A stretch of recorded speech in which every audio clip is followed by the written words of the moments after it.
독하고 마지막 절을 함께 읽도록 하겠습니다. 제가 먼저 읽겠습니다. 형제들아, 내가 너희와 같이 되었은즉 너희도 나와 같이 되기를 구하노라. 너희가 내게 해롭게 하지 아니하였느니라. 내가 처음에 육체의 약함으로 말미암아 너희에게 복음을 전한 것을 너희가 아는 바라. 너희를 시험하는 것이 내 육체에 있으되 이것을 너희가 업신여기지도 아니하며 버리지도 아니하고 오직 나를 하나님의 천사와 같이 또는 그리스도 예수와 같이 영접하였도다. 함께요. 너희의 복이 지금 어디 있느냐? 내가 너희에게 증언하노니 너희가 할 수만 있었더라면 너희의 눈이라도 빼어 나에게 주었으리라. 아멘. 성경에서 말하는 복음은요, 예수님이 사람의 몸을 입고 이 땅에 오셔서 우리의 모든 죄를 대신에 십자가에 죽으시고 또 우리의 모든 죄를 대속해 주시고 또 사흘 만에 부활하셔서 영원한 생명, 그 영생을 우리에게 주셔서 우리가 이 땅 가운데 살다가 죽어 천국 가도 영원한 생명을 누린다라는 것이 우리가 듣고 믿는 바 복음인 줄로 믿습니다. 믿으십니까? 예. 그러나 이 성경은요, 이 복음이라는 이 정의에서 한 걸음 더 우리가 나아가기를 원하고 있습니다. 이 복음을 믿는다면 그 증거를 성경은 우리에게 요구를 하는 거죠. 여러분들은 어떤 증거를 가지고 계십니까? 세상 사람들이 여러분들을 볼 때, 또 불신자들이 예수 믿는 우리를 볼 때, 아, 저 사람은 진짜 그리스도인이다 인정할 만한 어떤 증거를 가지고 계십니까? 한번 보여주실 수 있습니까? 한번 보여주실 수 있습니까? 황옥주 원사님 한번 보여주시. 한번 보여주실 수 있겠습니까? 만약에 세상 사람들이 너가 그 증거를 보여주면 나 예수 믿을게. 그럼 어떤 증거를 보여줘야 되잖아요. 그럼 여러분도 어떤 증거를 보여줄 수 있습니까? 주일에 집안 행사 안 가고 주일날 교회 나오는 거, 그거 증거일까요? 11조를 정확하게 정직하게 하나님께 드리는 거, 그게 증거가 될까요? 매 주일마다 주님의 몸된 교회를 위해서 내 온 힘을 다해 애쓰고 헌신하는 것, 그게 증거가 될까요? 목사, 장로, 권사, 집사처럼 교회에 직분 받는 것이 그것의 증거가 되겠습니까? 지난주에 우리가 세례식을 했듯이 세례받고 입교하는 것이 그것의 증거가 될까요? 아니면 우리 집은 몇 대째 예수 믿는 집안인데 그게 또 증거가 될까요? 물론 그것 또한 증거가 될 수 있겠지만 성경은 아니라고 말합니다. 성경이 우리에게 요구하는 증거는요, 누가 왕이냐 하는 거예요. 우리가 예수를 믿는다면 누구의 다스림을 받고 살고 있느냐 하는 것을 성경은요, 창세기부터 계시록까지 보십시오. 누가 왕이냐, 그것을 우리에게 묻습니다. 에덴 동산에서 시작된 그 아담과 하와의 유혹이 있죠. 마귀가 유혹한 것은요, 동산 중앙에 있는 선악을 알게 하는 그 나무의 실과 그 나무의 열매, 그게 유혹이 아니었고, 그것을 먹으면 누구와 같이 된다고요? 누구와 같이 된다고요? 하나님과 같이 되는 거예요. 하나님과 같이 되는가 그렇지 않은가, 그게 바로 유혹이었고 그게 바로 시험이었다는 겁니다. 그 시험을 시작으로 성경을 보면요, 네피림이라는 거인이 등장하죠. 니무롯이라는 사람 사냥꾼이 등장하죠. 또 힘센 사람들이 등장하면서 나라와 국가를 형성하고 조직하며 주권을 가지기 시작하면서 왕이신 하나님과 맞서기 시작하는 거예요. 그래서 하나님이 너무나 열을 받아가지고 물심판을 하십니다. 물심판을 노아를 통해 하는데, 물심판을 딱 해서 세상을 완전히 휩쓸었음에도 불구하고, 그리고 이 세상을 다시 세팅했음에도 불구하고 성경은요, 사사기에 보면 그때에 누가 없었다고 말합니다. 왕이 없었대요. 하나님께서 당신이 왕임을 우리에게 보여주시기 위해서 세상을 물심판하시고 하나님의 왕이심을 우리에게 보여주시기 위해서 성경 역사에 하나님이 살아계시다는 것을 모든 민족들에게 보여주시는데, 사사기에 들어가면, 아니 사사기뿐만이 아니라 지금 이 시대에도 왕이 없대요. 신약시대에 들어가면 로마의 황제가 신이자 왕이었습니다. 그리고 지금 이 시대에도 하나님은 묻습니다. 우리 교회에 물어요. 우리 가정에 물어요. 또 우리 각자에게 물어요. 누가 왕이냐 이렇게 묻습니다.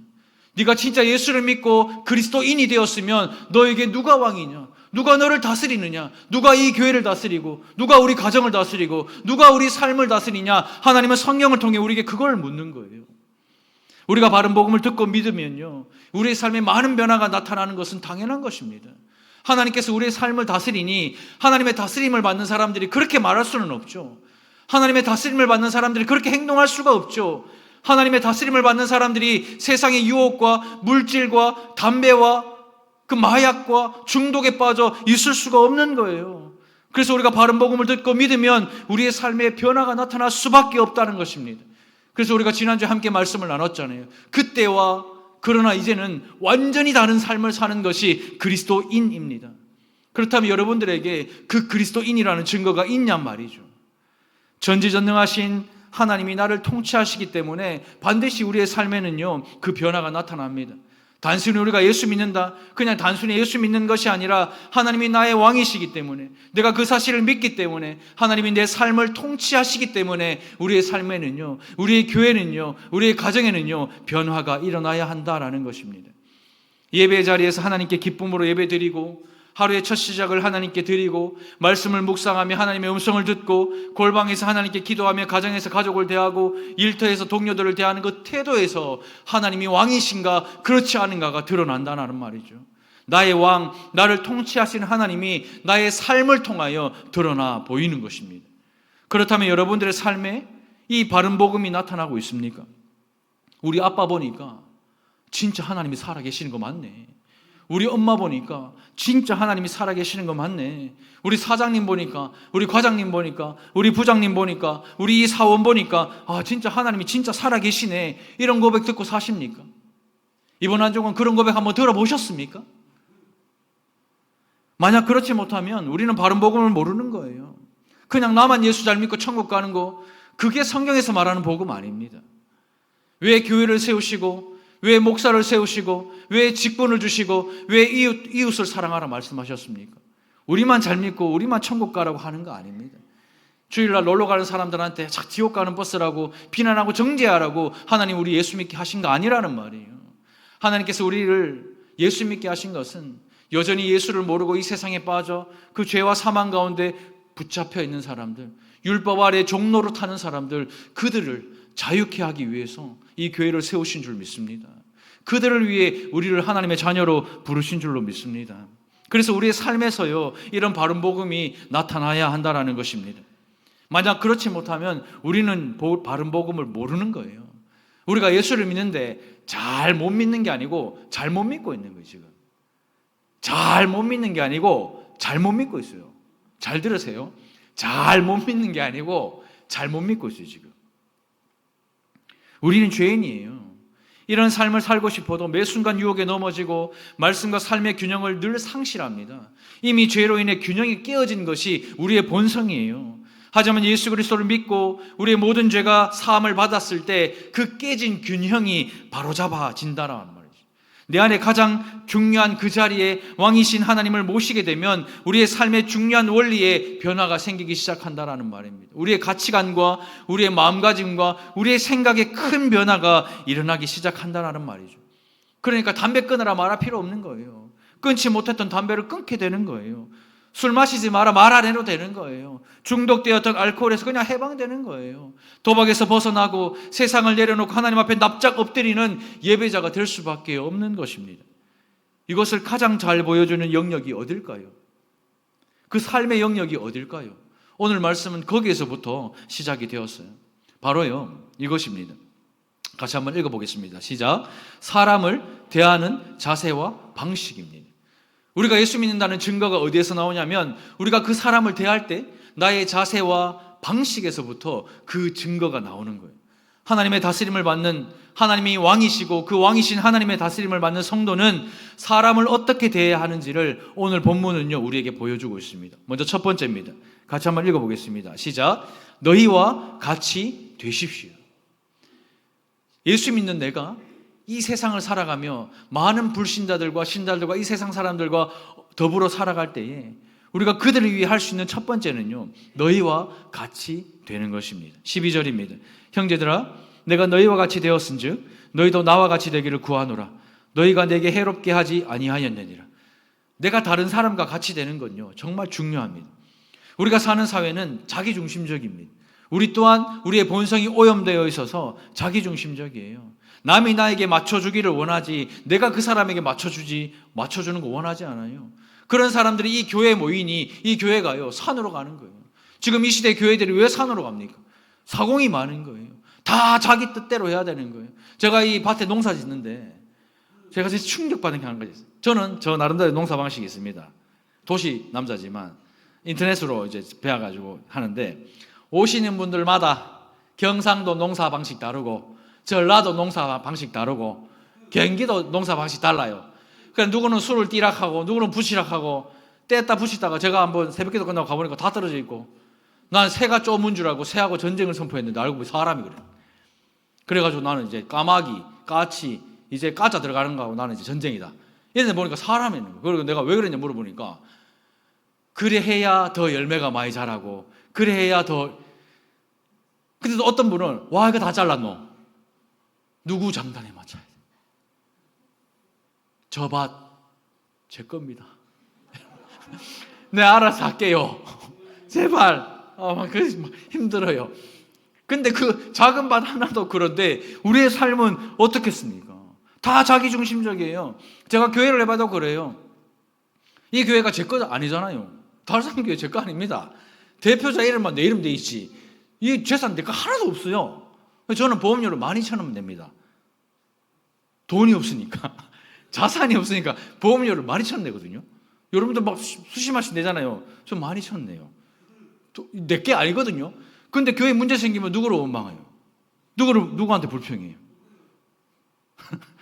그러니까 목사님한테 불평하고 목사님한테 다 뒤집으시고 내 게 아니라니까요. 근데 앞으로 불평하실 분들은 저한테 하지 말고 내 뒤에 있는 하나님한테 하세요. 그게 정상이지. 이거 하나님 거잖아요. 내 게 아니라니까요. 내 명의로 되어 있는 게 아니에요, 여러분들. 그러니까 오해하지 마시고 제가 말씀드리니 혹시 뭐 불평 불만하는 일 있으면 앞으로 하나님한테 하세요. 그리고 천국 가서 뭐 다 그대로 받으시면 되니까. 사람한테 하는 거 아닙니다. 왜요? 사람은 누구나 다 그래요. 다 자기 본성을 가지고 있고 다 자기 중심적이에요. 남이 내게 맞춰주기를 원해요. 사랑해서 결혼하는데 아내가 내게 맞춰주기를 원해요. 남편이 아내를 맞춰주기를 원해요. 순종 안 합니다. 특히 우리 사회는 아직 유교 전통이 딱 남아있어요. 그 유교 전통이 교회 안에 깊숙이 들어와가지고 남 부끄럽지 않아야 돼요. 손 드는 게 남 부끄러운 거예요. 서로 보고 사랑합니다. 남 부끄러운 거예요. 아이고 남사 싫었구나 막. 남 부끄러움. 그리고 뭐예요? 본이 되는 거. 교회에서 본이 돼야 된다. 그걸 가치 있는 일 중에 하나라고 여기는 거예요. 내가 중심이 돼서 다른 사람들이 나를 본받고 다른 사람들이 나를 인정하고 다른 사람들이 나를 높이는 것을 성공이라고 생각하며 이 땅을 살아가고 우리가 신앙생활을 한다는 말이죠. 그러나 하나님을 왕으로 모시고 그 통치를 받는 성도는요, 자기 중심이 될 수가 없어요. 나의 중심에 하나님을 모시고 있는데 어떻게 자기 중심으로 말하고 어떻게 자기 중심으로 생각하며 어떻게 자기 중심으로 살아갈 수가 있겠습니까? 다른 사람이 나에게 맞추고 나를 본받아 따라하게 하지 않아요. 오히려 성도 자신이 다른 사람과 같이 되는 거예요. 저분이 왜 저렇게 말씀하셨지? 저분이 왜 저렇게 행동하셨지? 저분이 왜 저렇게 생각하시지? 먼저 생각하는 거예요. 누구처럼요? 예수님처럼요. 예수님이 먼저 우리를 채울하셨습니다. 채울해 달라고 하지 않았어요. 내 아픔을 알아달라 하지 않았습니다. 근데 예수님은요, 당신이 먼저 사람의 몸을 입고 이 땅에 오셔서 먼저 채울해 주셨어요. 우리의 고통을 동일하게, 우리의 아픔을 동일하게, 우리의 외로움을 동일하게, 우리의 힘듦을 동일하게 채울하신 분이 예수님이세요. 그 예수님처럼 살자라는 거예요. 그 예수님이 너희와 같이 우리와 같이 된 것처럼 우리 또한 그들과 같이 되어야 하는 것입니다. 그러나 하나님을 왕으로 모시고 그 통치를 받는 성도는 자기 중심이 되지 않는데 내가 중심이 되어 다른 사람들이 나를 본받고 다른 사람들이 나를 인정하고 다른 사람들이 나를 높이는 것이 신앙의 성공이고 세상의 성공이다. 그렇게 착각하는 성도들이 너무나도 많아요. 오히려 성도는요, 다른 사람과 같이 되는 거예요. 이것이 성도가 세상을 살아가면서 그 사람을 대하는 방식이어야 합니다. 산상수훈을 보면 황금률이라는 게 나오는데요. 마태복음 7장 12절입니다. 그러므로 무엇이든지 남에게 대접을 받고자 하는 대로 너희도 남을 어떻게 하라고요? 대접하라고요. 다른 사람이 나에게 해주기를 바라는 일을 내가 먼저 타인에게 해주라는 겁니다. 줄 때까지 가만히 앉아 기다리지 말고 누가 먼저요? 내가 먼저요. 남이 나에게 친절하기를 원한다면 내가 먼저 친절해야지. 그잖아요. 남이 나에게 인사 잘하기를 원하면 내가 먼저 인사하면 돼요. 남이 나에게 배려하기를 원하면 내가 먼저 배려하시면 됩니다. 남이 나를 사랑해 주기를 원하면 내가 먼저 사랑해 주시면 돼요. 사도 바울은 유대인임에도 불구하고 이 갈라디아 지방에 들어갔을 때 그 유대인의 문화와 특정한 삶의 방식을 전혀 요구하지 않았어요. 사도 바울은 당시 유대 사회에서 가장 탁월한 스승 밑에서 배운 탁월한 학자였습니다. 누구든지 가말리엘 문화에서 배웠다 하면 다 거기 줄 서는 그때였잖아요. 대단한 사람이었어요. 유대인 중에 유대인이었습니다. 선생으로서 위엄이 있고 지위를 가지고 있고 존경을 받으려고 그렇게 생각하지 않고 그렇게 살지 않았어요. 바울은 전혀 알지 못하는 그 이방인들 속에 들어가서 그들과 똑같이 살았습니다. 바울은 오직 복음과 이방인인 갈라디아 사람들을 위해 그들과 같은 삶을 살았던 거예요. 그게 선교사님의 삶이잖아요. 그래서 선교사님이 중국 가가 밥 먹는데 맨날 한식만 먹으면 돼요, 안 돼요? 중국 음식 뭐가 배가 맞잖아요. 선교 나가가지고 한식만 고집하면 돼요, 안 돼요? 고추장 들어가 맨날 고추장 뿌리가 먹으면 됩니까, 안 됩니까? 그 사람들하고 똑같이 사는 거예요. 그게 예수님의 산 방식이고 그게 성경이 우리에게 말씀하는 방식이란 말이죠. 바울은요, 오직 복음과 이방인인 갈라디아 사람들을 위해 그들과 같은 삶을 살았어요. 그들과 같이 되었어요. 고린도전서 9장 19절입니다. 내가 모든 사람에게서 자유로우나 스스로 모든 사람에게 종이 된 것은 더 많은 사람을 얻고자 함이라. 스스로 종이 되었다. 스스로 낮아졌다. 왜요? 더 많은 사람을 얻으려고. 바울은요, 정말 복음이 중요했습니다. 복음이 가져오는 구원과 그 구원의 복락을 알았기 때문에 이 이웃에게 복음을 바르게 전하고 나누기 위해서 나머지 모든 것을 다 포기한 사람이 사도 바울이에요. 그냥 그들의 종이 되어서 그들과 똑같은 모습으로 그들을 대했습니다. 가장 중요한 복음만이 잘 드러나고 잘 나타나도록 자기의 것을 다 버려버렸어요. 그 사람이 사도 바울입니다. 너희도 나와 같이 되기를 구하노라. 이 말씀을 지금 우리말로 바꾸면 복음 전하기 위해서 이렇게까지 해야 되나? 내 이렇게 안 듣는 사람한테 내가 복음 전하기 위해서 내가 이 정도까지 해야 되나? 이런 생각이 들 때까지 하는 거예요. 그게 그 사람과 똑같아지는 거예요. 100번 1000번 해야기도 안 되면 차보란 맛. 그게 아니고 이렇게까지 해야 되나? 해야죠. 우리는 구원을 알고 구원의 복락을 아니까 해야죠. 모르는 그 사람을 위해서 이렇게까지 이 정도까지 해야죠. 이것이 바로 너희와 똑같이 되는 것입니다. 가장 가까운 부부 관계에서도 부모 자식 관계에서도 교회 안에서도 성도들 간에 직장에서 동료와 선후배 간에도 그렇게 하셔야죠. 내가 먼저 낮아져야죠. 내가 먼저 그 사람을 염려하고 받아들여야죠. 그것이 바로 하나님의 다스림을 받는 성도의 삶입니다. 하나님이 우리의 중심에 들어와 하나님이 왕으로 우리를 다스리시면 우리는 당연히 그렇게 살 수밖에 없는 거예요. 누구처럼요? 예수님처럼. 두 번째는요, 이겁니다. 같이 한번 읽어볼까요? 시작. 천사와 같이 그리스도 예수와 같이 대하십시오. 사도 바울은 원래 이 갈라디아 지역에 가려고 한 게 아니었어요. 처음 이 계획은. 근데 이 바울은 전도 여행을 하다가 병이 든 거예요. 오늘 성경을 우리가 읽어보면 육체에 병이 있었다. 근데 이 병이 얼마나 심각했던지 그 갈라디아 교회 성도들에게 시험거리가 된 거예요. 사도 바울이 병이 있는 것을 갈라디아 성도들이 보니까 시험에 들어 버리는 거예요. 그 정도의 병을 가지고 있어요. 몸이 약해지고 아프니까 이 갈라디아 지역에 머물게 되면서 그 갈라디아 지역에 복음을 전하게 되었던 거예요. 그래서 생긴 게 갈라디아 지역 교회입니다. 그때 이런 일이 일어나요. 14절입니다. 너희를 시험하는 것인데 육체에 있으되 이것을 너희가 업신여기지도 아니하며 버리지도 아니하고 오직 나를 하나님의 천사와 같이 또는 그리스도 예수와 같이 영접하여도다. 시험이 되는 거예요. 너희를 시험하는 것인데 육체에 있으되라고 이 사도 바울은 고백합니다. 갈라디아 지역 성도들을 시험 들게 하는 어떤 이 사도 바울의 육체의 연약함이 표시가 났다라는 뜻이겠죠. 어떤 사도 바울의 육체에 어떤 표시가 나타나니까 그 질병이 나타나니까 이 갈라디아 지역에 있는 교회의 성도들이 그걸 보고 시험에 드는 거예요.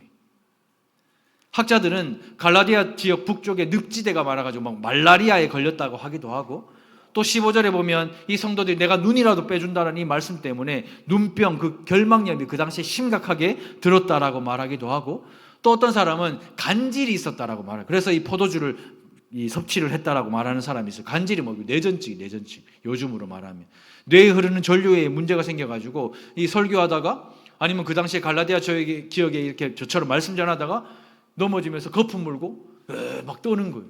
간질 하시는 분 보셨죠? 거품 물고 쓰러져서 격렬을 일으키는 거예요.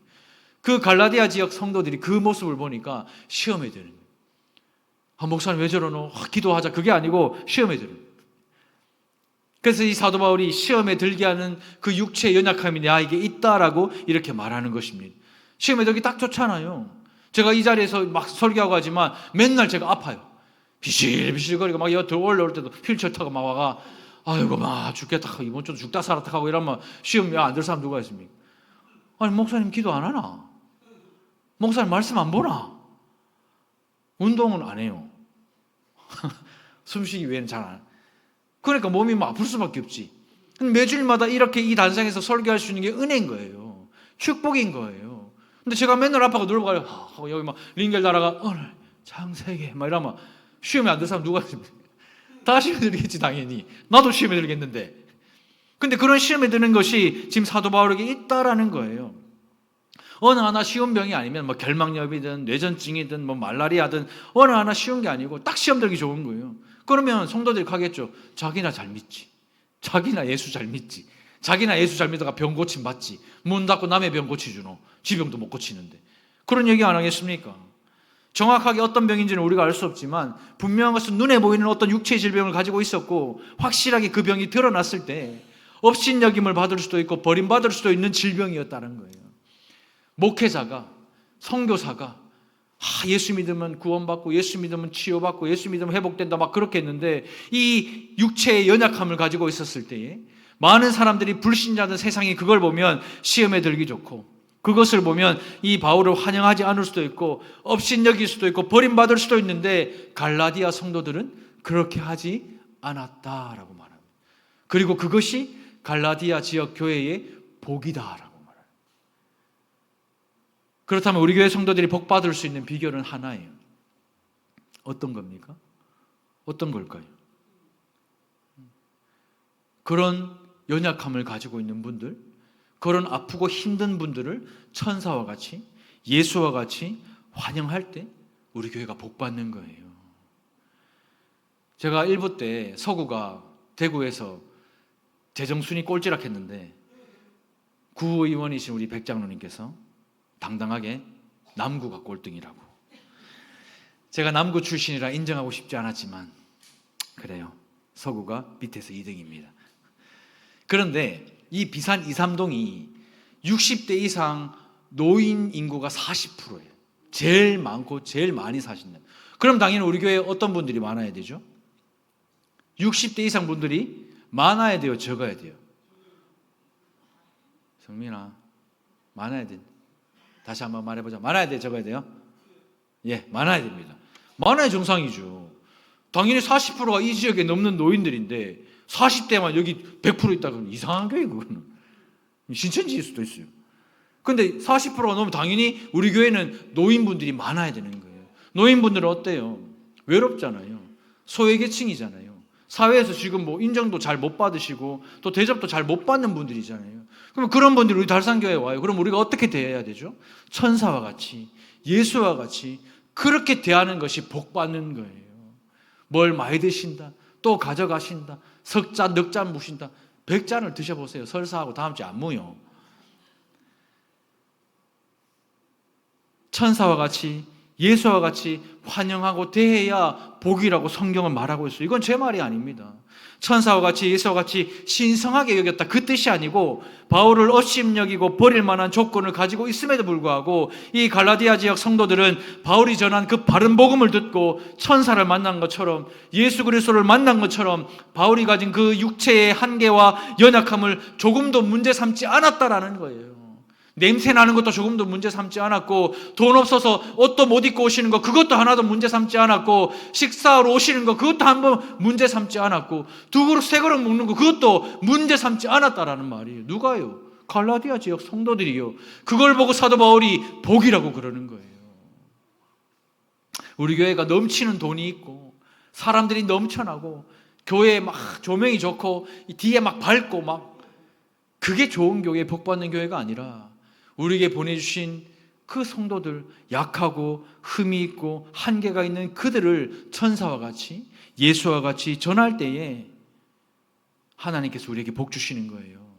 그리고 바울은 이렇게 사랑해요. 15절입니다. 너희의 복이 지금 어디 있느냐? 내가 너희에게 증언하노니 너희가 할 수만 있었더라면 너희의 눈이라도 빼어 나에게 주었으리라. 이 갈라디아 지역 성도들이 얼마나 바울을 사랑했던지 눈이라도 내가 뽑아서 당신한테 줄 만큼 나가는 당신을 사랑한다고 이렇게 고백하는 거예요. 주님의 이름으로 주님 때문에 바울을 축복하고 사랑하고 아껴서 자신의 가장 소중한 눈이라도 뽑아서 바울에게 주려고 할 만큼 그를 사랑하고 소중히 여겼다라는 뜻입니다. 이것이 하나님을 왕으로 모시고 그 다스림을 받는 성도들의 삶인 거예요. 우리 공동체 안에 업신여김을 받고 버림받을 만한 조건을 가진 사람들이 얼마나 많이 있어요. 특히 우리 달산교회 안에 그런 분들이 얼마나 많이 있습니까? 모두가 죄인 중에 괴수잖아요. 60대 이상 노인분들 뿐만이 아니라 우리 마찬가지입니다. 우리 다 죄인이잖아요. 죄인 중에 괴수라고 본인이 우리 입으로 다 이야기하잖아요. 날마다 죄를 짓잖아요. 반복해서 죄 짓잖아요. 하나님 앞에 낯을 들 수 없을 만큼 죄인 중에 죄인이잖아요. 그런데 오늘도 여전히 왕이신 하나님이 나를 통치하시기 때문에 우리가 이 자리에 있는 거예요. 오늘도 왕이신 하나님이 나를 통치하시고 다스리시기 때문에 우리가 오늘 또 일어설 수 있는 거예요. 그러니 담임 목사에게 실망하지 마세요. 교역자와 중직자들에게 실망해가 교회 옮기는 그 어리석은 일을 범하지 마세요. 오늘 이 말씀처럼 담임 목사가, 교역자가, 중직자가 실수하고 넘어져도 천사와 같이 예수와 같이 대해주시기 바랍니다. 갈라디아 성도들처럼 말입니다. 그게 복받는 거예요. 여러분을 시험하고 실족하게 만드는 것이 분명히 있다고 해도 주님 때문에, 바른 복음 때문에 천사를 대하는 것처럼, 그리스도를 대하는 것처럼 대할 줄 아는 것이 하나님의 다스림을 받는 성도의 삶입니다. 하나님을 왕으로 모시고 사는 그리스도인의 삶이란 말이죠. 이 시대 교회를 보면 마음이 정말 아파요. 목회자 비난하는 거 습관이에요. 잘못하면 다 목사 탓이래. 제가 담임 목사로 여러분을 실망시키거나 상처를 주면 절대로 욕하고 돌아서지 마세요. 저를 불쌍히 여겨주세요. 업신여김을 받고 버림받을 만한 자를 통해 하나님이 이 교회에 말씀을 전하게 하신 줄 알고 기도해 주세요. 그게 복받는 거예요. 세상의 그 어떤 것도 내 안에 가장 중요한 자리에 계신 하나님을 밀어내지 못하도록 왕이신 하나님이 여러분들을 통치하고 다스리도록 저 또한 기도하겠습니다. 여러분들을 이 세상을 살며 얼마나 많은 일들을 겪고 그 질고 가운데 이 자리에 오셨습니까? 업신여김을 받고 버림받을 만한 자라고 하더라도 이 교회에 보내주셨다면 하나님의 자녀인 줄 알고 우리가 서로가 서로를 위해 기도해야 되는 거예요.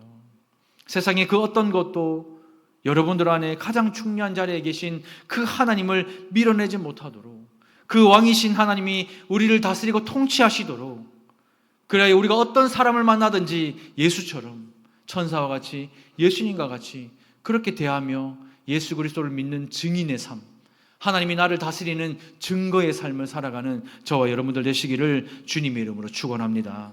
말씀을 맺겠습니다. 오늘은 성찬 예식이 있어요. 이 성찬 예식이 바로 하나님을 왕으로 인정하는 거룩하고 복된 은혜의 시간입니다. 예수 그리스도가 십자가에서 찢기신 몸과 그 흘리신 피를 먹고 마실 때 내 안에, 우리 안에 이 하나님의 왕되심이 다시 회복되는 놀라운 하나님의 역사가 일어나기를 주님의 이름으로 축원합니다.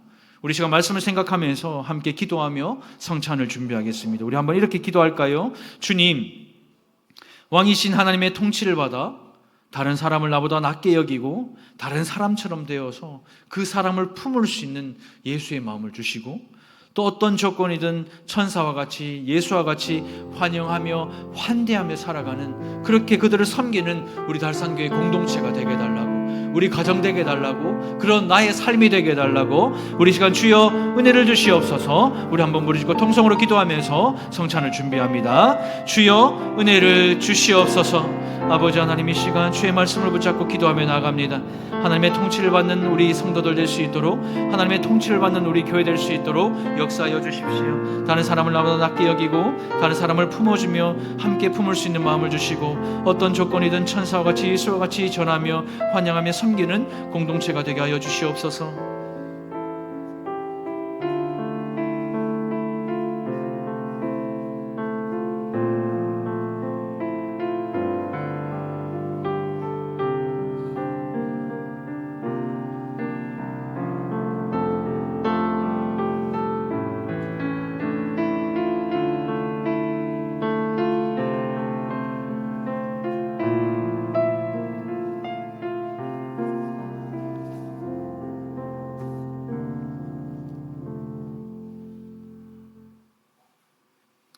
기도하겠습니다. 사랑하는 주님, 이번 한 주도 하나님의 은혜 가운데 우리를 품어주시고 또 예배 자리에 나오게 하심을 감사합니다. 우리가 바른 복음을 듣고 믿는다고 하면서도 내가 증인의 삶, 또 증거의 삶을 살아내지 못했던 것들 또한 하나님 앞에 올려드리며 회개합니다.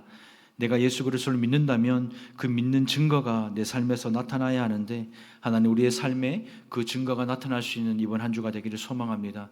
가장 큰 증거는 왕이신 하나님께서 나를 다스리시는 것입니다.